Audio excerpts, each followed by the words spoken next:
Wherever you may be joining us from, good day. My name is CHIDI Ansel Odinkalu, and I seek leave of the chairperson this morning, General Martin Luther Gray, one of our most distinguished men of the services, to welcome you to this year's edition of the House of Justice Summit.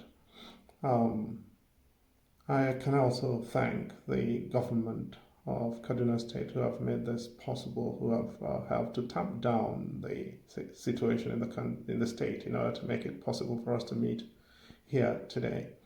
Let me apologize. I'd hoped to be able to join this encounter today in person. Unfortunately, because of factors that the organizers know very well, it's not been possible to make it, and I'm taking this opportunity therefore to apologize to all of us for missing this year, but I hope that we'll all be around, and next year, God willing, I'll be able to join all of us in person. Our theme this year is self-evident. We meet at a time when the challenges of security, of justice, and orientation have never been deeper in our history. As we meet here, not too far away from here, a new manifestation of our insecurity challenges has thrown itself up further to this part of the country around Sokoto, with the emergence of an externality called Lakurawa, which has joined in what is clearly a multidimensional assault on our coexistence as a country. Every geopolitical zone in the country at the moment is assailed by manifestations of insecurity. The notional claim of our country, of the state, to a monopoly of the instrumentality of violence is challenged.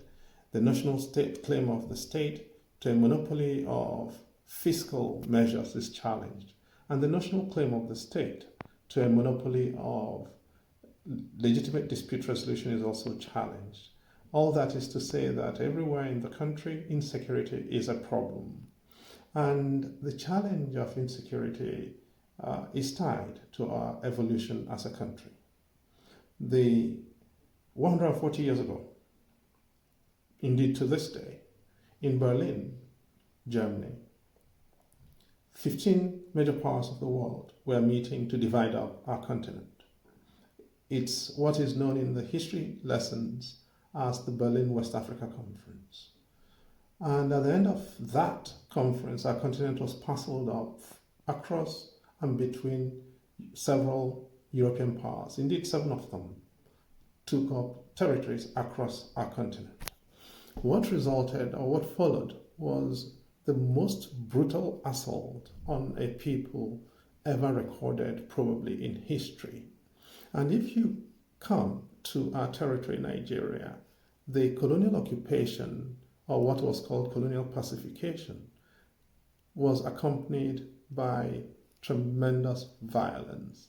And this violence is captured in several locations. Ijebode 1892, Akasa 1895, Benin 1897, Ibinu Babi with the Aros in the southeast in 1902, followed in 1903 by the toppling of Sultan Atahiru in Sokoto, and then Battle of Burmi, which followed thereafter near Funakai in what is now Gombe State, in which Sultan Atahiru was killed and his son Mohammed Bello and family exiled to become the ancestors of Sudan's current-day Falatas.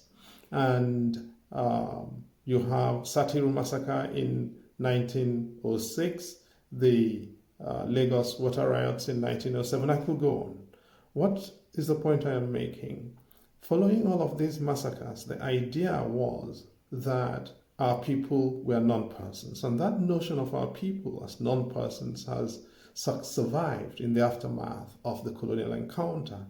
And the idea at the heart of our crisis, of our multiple crises in Nigeria, of national orientation, of justice, and of coexistence and insecurity, is essentially that our people are non-persons. Non-persons during the colonial era and non-persons today to our politicians.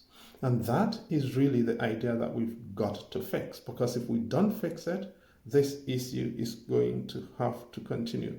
Fixing the idea of the Nigerian as a non-person begins with creating a shared sense of citizenship, a shared sense of civics. That is why this encounter is important, beginning with civics, beginning with the idea that the average Nigerian actually has got to matter. It begins with elections. It begins with courts in which judges do justice and not do transactions.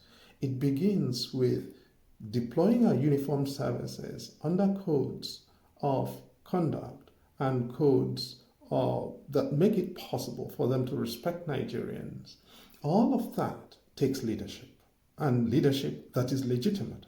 Because when leadership is not legitimate, it does not count the people, because the people do not count, and the votes of the people will not count towards establishing leadership. These are the things we've got to address as a people. Number one, legitimate leadership.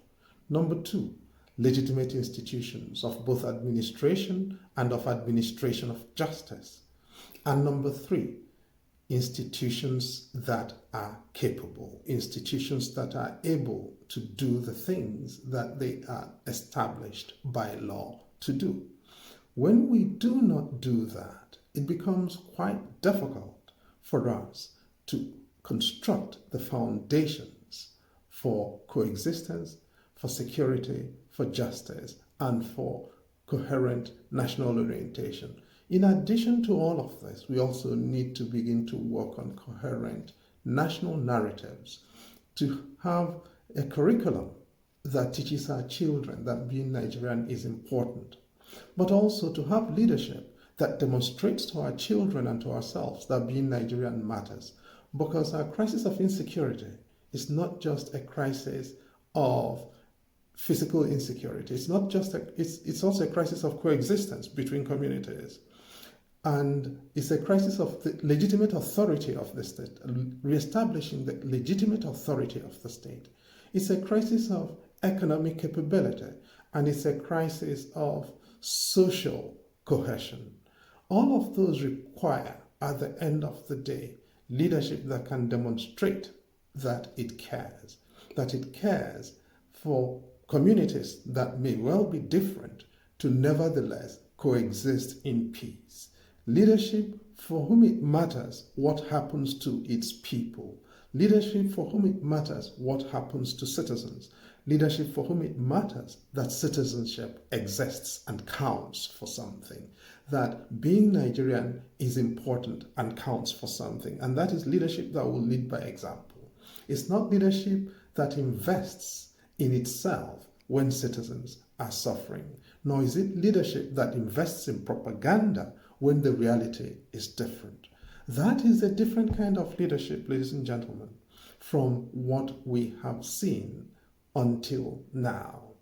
And I want to end, because this is a conversation among citizens. I'd like to end by inviting all of us to be honest with ourselves in acknowledging our problems, honest with ourselves in acknowledging our challenges, but hopeful in the future that when and if we're able to do so, we can create a common narrative that enables us to navigate all of those issues together, address our past challenges and our past difficulties, acknowledge them, confront our present with a sense of can do, and look to our future with the idea that it is possible to construct a different kind of country in which all of us matter, all of our communities are important, and our leaders come with legitimacy derived from ourselves. So I wish us all of us a fantastic and wonderful set of exchanges, and I look forward to being here next year to another event even bigger